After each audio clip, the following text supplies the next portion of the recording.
Hi everyone, this is Nikki Rowland, and today I'm taking part in the Scraptember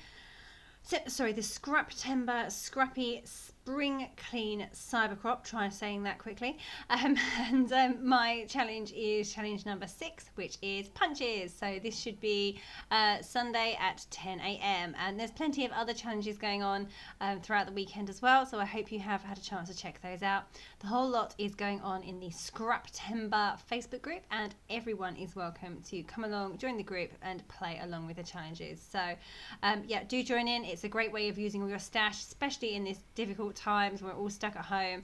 I really hope that you come along and play along with the challenges. Okay, so my challenge is punches.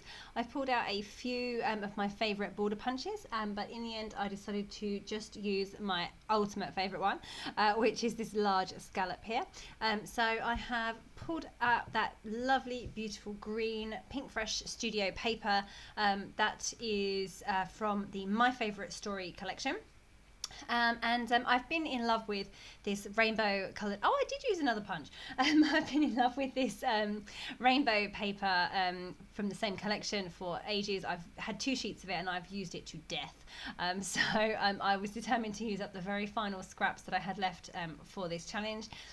So I have cut a very small strip of that. You saw that I hardly had any of it remaining, and I've used a smaller scalloped border punch. It's kind of like a double scallop because the scalloped edge is also scalloped with miniature scallops.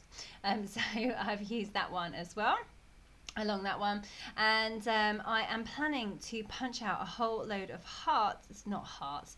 Goodness, I can't talk today. Stars, even, in a couple of different sizes, from the last bits of this pretty pattern, the rainbow pattern. And I plan for my stars to kind of be cascading down from that colourful strip there. So I'm doing my best at punching out stars from these really, really tiny strips, but I don't have a lot of paper, so I don't have much room to waste any. I don't have any scope for wastage. So I'm having to cut my scissors in between each of the rows of colours so I can get my punch in. I've got 2 different star punches here. One, they're both small, but one is smaller than the other. So one is tiny and one is small. So I'm just punching colours, the same colours from that paper, so that I can have all the stars raining down from the coloured paper. So they really need to be fairly close consistency at the top and to scatter down into less.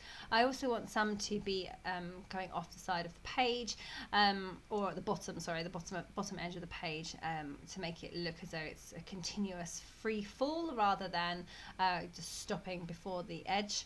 I'm adding some hearts in as well. I did use hearts, so I'm using stars and hearts. Now I only have the one-sized heart punch, so I'm using just that one. I'm just adding a few hearts in. It's mostly stars.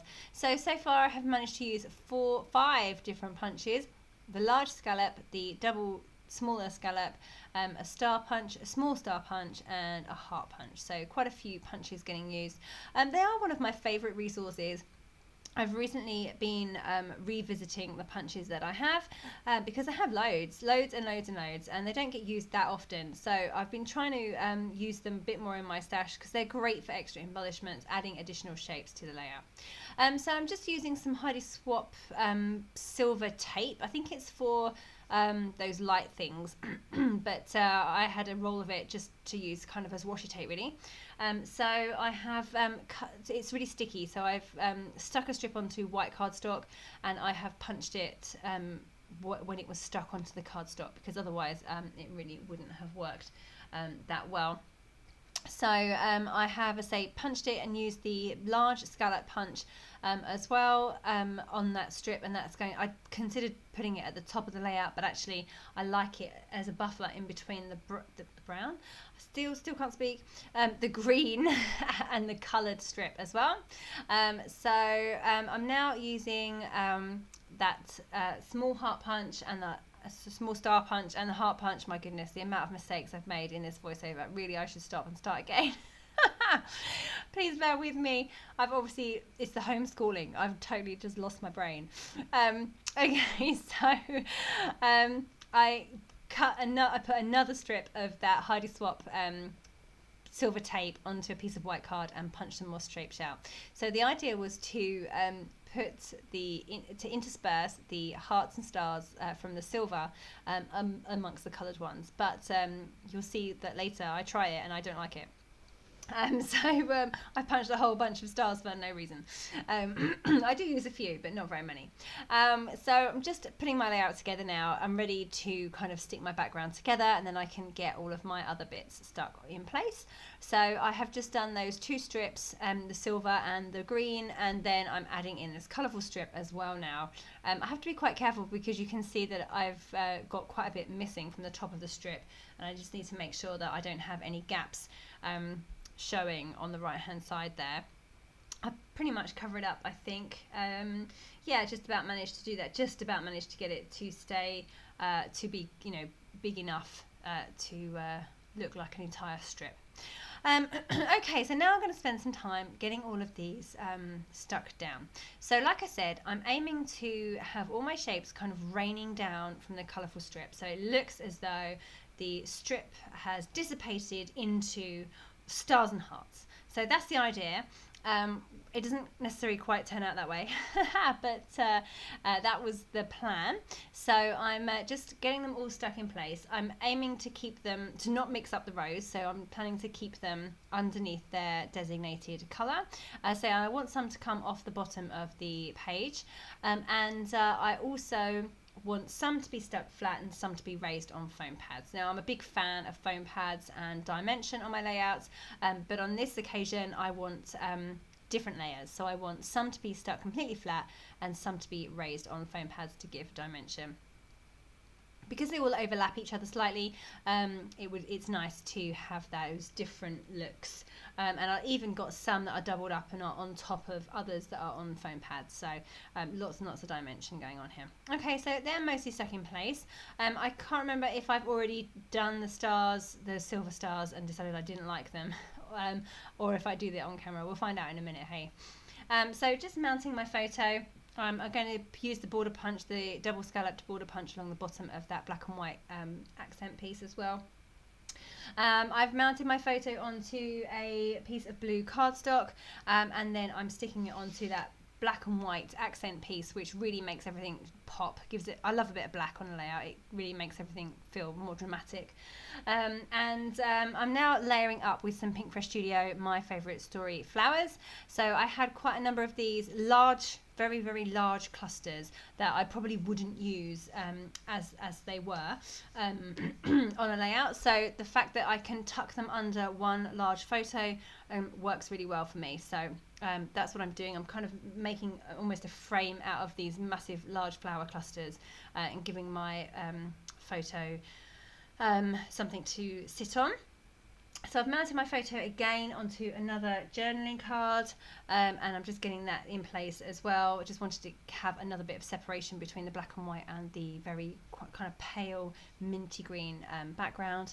So I've distressed the edges of all of my layers just to make sure I have some dimension and some separation as well. Do you remember when we always used to ink the edges of everything? Well, this is my answer to inking the edges. I just distress them instead, and that way I get a nice light border around all of my pieces instead of a dark one. So that works for me. Yeah, I'm just adding all my flowers, getting them all stuck in place now on those two kind of clusters. So my cluster on the left is the whole side of the photo and above, and the cluster on the right is much more just around the corner of the bottom of the bottom corner of the photo. So just getting all those in place. So I stick the bit under the photo flat, and then I raise up the bits that poke out from the photo on foam pads, so we still have that great dimension. So now I'm kind of trying to figure out a title. I'm looking at my stash that I've got and trying to work out what I'm going to do. So I'm still thinking about that. I toyed with the idea of using those Pink Fresh, my favourite story, puffy phrase stickers, but they didn't really work in terms of what I wanted to call this layout. Now I'm just putting together one of those lovely fabric bows. I struggle with the fact that they're all different colours rather than one solid colour bow. So I have that nice rainbow piece behind it, but if you stick the bow on top of it, you can't really see it. So I have stuck it off centre, just down a little bit, so you can see the rainbow colours above, and the rainbow colours in that bow match the rainbow colours in my paper. So that's pretty cool. And I made sure I had it in the same orientation as well. Just put my punch on top of it to hold it in place while it sticks down, because those have a habit of coming off. Okay, so now just adding in some other bits and pieces. So just I'm coming in with some thread now, some silver thread because I've got silver glitter, and just putting in some twiddles either side of my photo. And I've also added a few bits and pieces like chipboard circles and some puffy stickers too. So those little ones down on the left hand side of the photo say in full bloom and 1 day at a time, and the one over on the right hand side says my heart is so full. So they all work really well with this photo, which is of my little one on his first birthday doing a cake smash. And it really was actually the first time he'd ever tasted cake, and he really loves food, so he thought all his Christmases had come at once. He was really so happy. There he is with a massive mouthful of cake. Yeah, we had a great time at the cake smash. So my poor cake got totally ruined, but of course that was what it was meant to be for, so it was fine. Okay, so coming in with those silver hearts and stars. Now I think I must have done this off camera. So when I stuck all of my stars in place, I think I had stuck all of the silver ones. No, I didn't stick them, but I'd arranged them all as well to see what they looked like. And actually I really didn't like them interspersed with all the colours. I thought it lost the effect of the layout.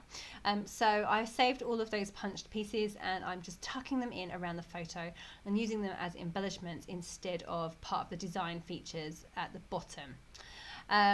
So yeah, just coming in now with my title, which I have called Smashed It. Now I needed quite a small title because there wasn't anywhere I could put it, and I'd already put too many embellishments on. Basically there was nowhere sensible to put my title, so it had to go in that top space there.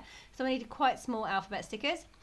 So I've used the Pink for Studio super cool white small stickers there. They are fabulous, and really look great in that small gap there. Yep, all good.